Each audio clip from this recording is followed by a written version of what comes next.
Gmar Chatima Tova, a good inscription in the Book of Life.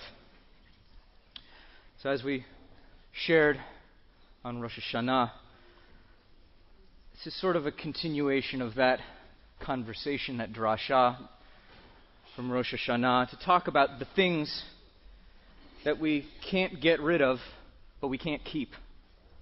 On Rosh Hashanah, we visited these Confederate statues of the South of Robert E. Lee. These relics of Jim Crow that tell a story as these matzevot and altars of Deuteronomy do.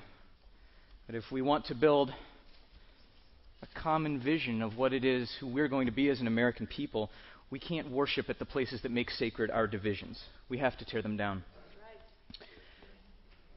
But what do we do with these things? Is there any redemption for these things? We can't keep them up, but do we throw them away? What do we do with them? Well, I'm going to talk about something a little related, sort of. I didn't bring any Confederate statues, but I brought this. This is Bugsy, the stuffed dog that I promised from Rosh Hashanah. That's what the little tag around his neck says. He was given to me when I was 17, but he's easily 20, 25, 30 years older than I am, actually. My Aunt Cindy, my mom's sister, gave me Bugsy when I first got into college. I got an early decision letter saying I'd be going to Duke University, and so Aunt Cindy gave me this little stuffed dog. I don't know if you can see, he's in the colors of Duke University, and he's got this great big D on the side of him. Kind of thing that I guess you buy from student stores back in the day. The reason Aunt Cindy gave it to me was that her cousin Jeff gave Bugsy to her when she was just a teenager, and he got into Duke back in the 60s. Means that Jeffrey is actually my cousin once removed. I had to Google it to figure out exactly, but Jeffrey was a pediatric oncologist. He worked with children who had cancer. He was also struggling with his own illness and the sadness and the struggle of this job that he had of serving and caring for these children who oftentimes did not get better. It ate him up. Jeffrey committed suicide before I was even born. And so Aunt Cindy kept Bugsy here. She didn't know what to do with Bugsy. She's a grown woman with this little stuffed animal given to her when she was a young teenager. Came from Jeff, who died, and so after he died, she kept him, and she held on to him. And then when I got into Duke, she said, "Here, congratulations, Mazel Tov on college," and she gave Bugsy to me. I was 17 at the time, and believe me, I had no idea what to do with Bugsy either. It's like on one hand, this is something really joyous, getting into college. I mean, I'm looking at my high school seniors around the room, the people who are part of this college search right now. It's a joyous thing. It's momentous, you know? It's huge. It's this culmination of all of that academic struggle. And then on the other hand, here's Bugsy. Here's this token from this relative of mine who died in tragic circumstances, trying to care for children when his illness claimed him. And as a 17-year-old, surprise, surprise, I would just as soon not want to reflect on suicide and on these darknesses that can befall us in the journey ahead. See, not only did I not ever know Jeffrey, I didn't even know about him, actually. I didn't know his story. I didn't know any of that until Bugsy here. It was dark, and it was foreboding to me. It was this family who had gone to that same school that I did because of Duke. She said, "Oh, yeah, you should have this thing." And he died just barely older than I am today, I came to find out. In a moment that on the surface was about celebrating successes, there's something pained, there's something tortured within this little blue stuffed animal that you see up here. Bugsy speaks to me, in fact, about some of those darknesses. It's a talisman of the kind of pain that people can suffer. How mental illness can collide with some of that pain and brokenness and can take a life. So in the wake of Jeffrey's death, what do you do with the stuffed animal he gave as a gift? What do you do with little Bugsy here? Mishnah Bava Metzia 1:8 deals in legal matters. This is some legal text within Judaism.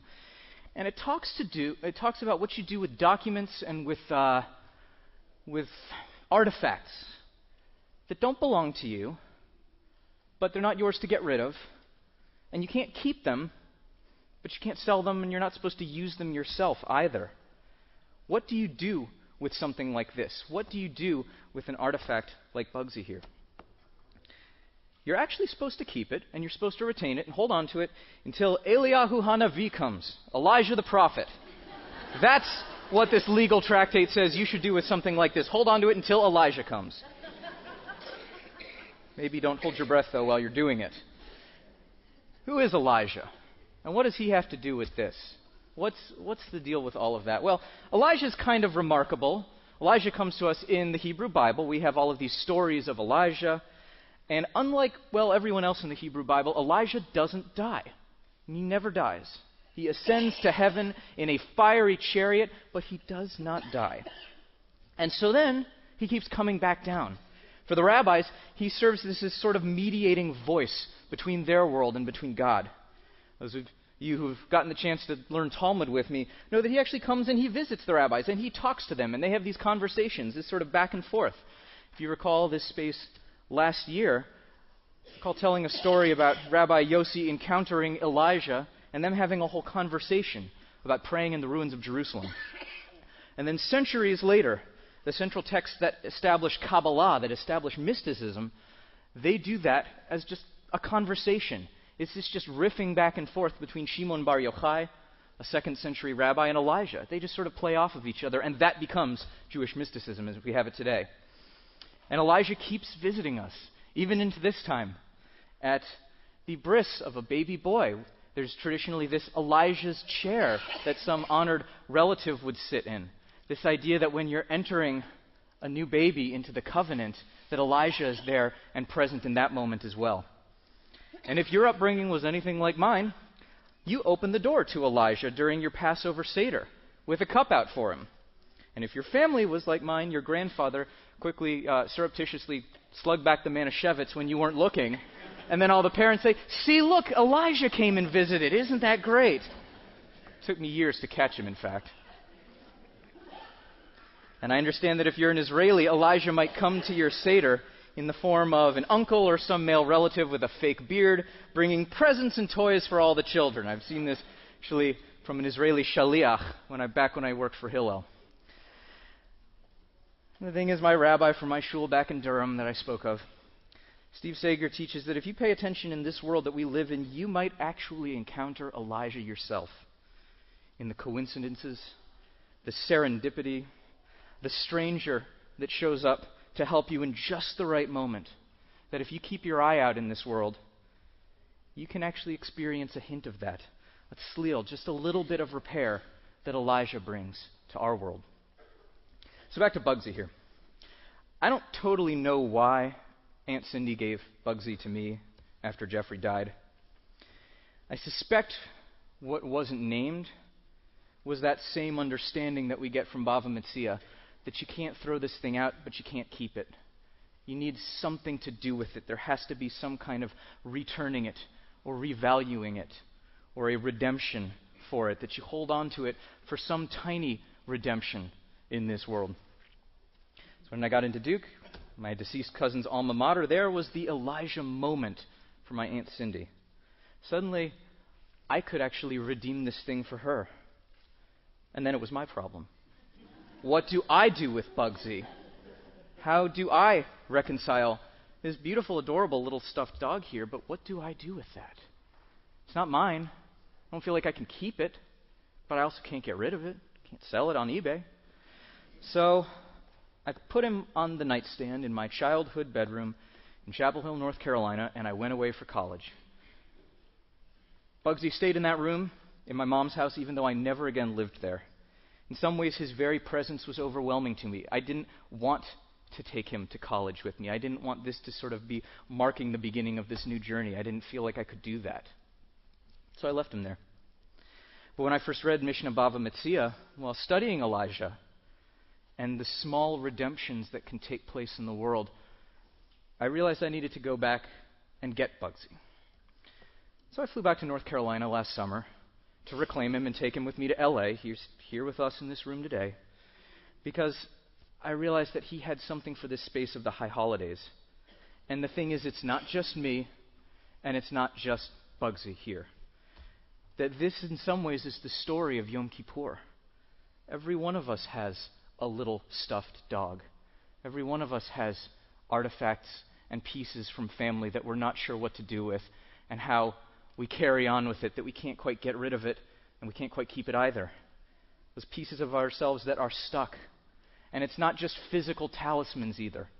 We have these pieces of ourselves that are unfinished deep in our souls. We're all looking to some kind of small redemption in this space. So this takes me to tshuva. It's the work of Yom Kippur, tshuva. That you see it translated as repentance, as atonement. The Day of Atonement, sure, why not? But this only reinforces to me why tshuva is not repentance. As I mentioned earlier, tshuva, the root of it, tshuv, is to turn, to return. But tshuva is actually, I think, it's also redemption of sorts. It's to redeem those pieces of ourselves that are unfinished, unresolved, maybe even unloved, but they're uncompleted. Now, what is redemption? Redemption, geulah in Hebrew. That's a huge word. And I think there's actually a trap in redemption. And it's a trap that we can fall into with Yom Kippur as well if we're not careful.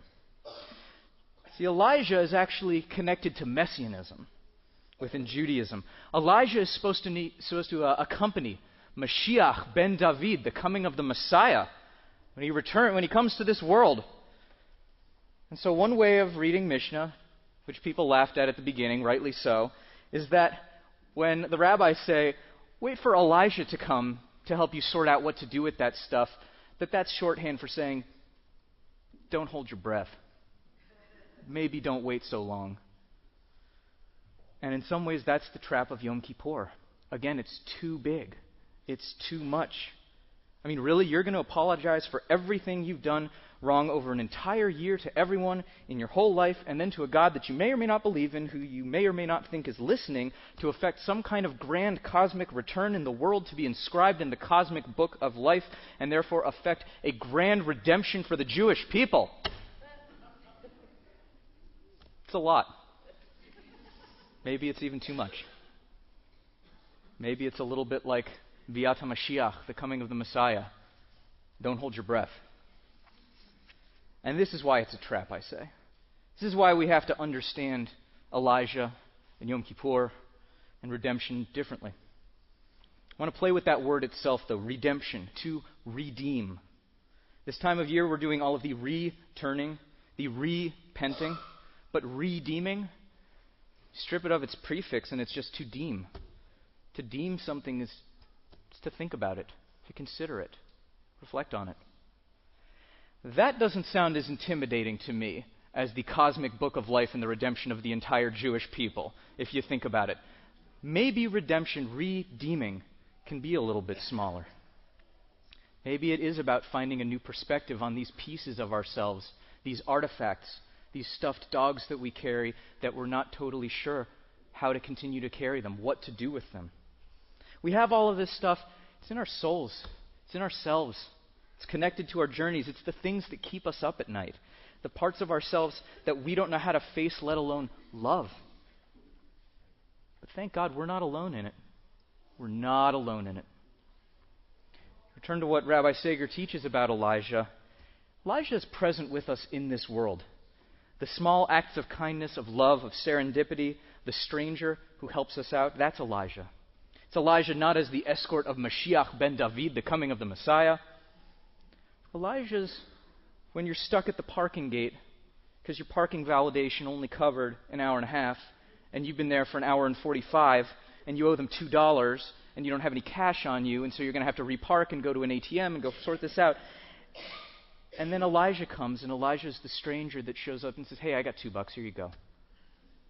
Say, oh my gosh, thank you so much. I was going to have to go back, and I was going to have to find an ATM and get out cash to take care of this $2 because I was here for 15 minutes longer than I should have for the validation.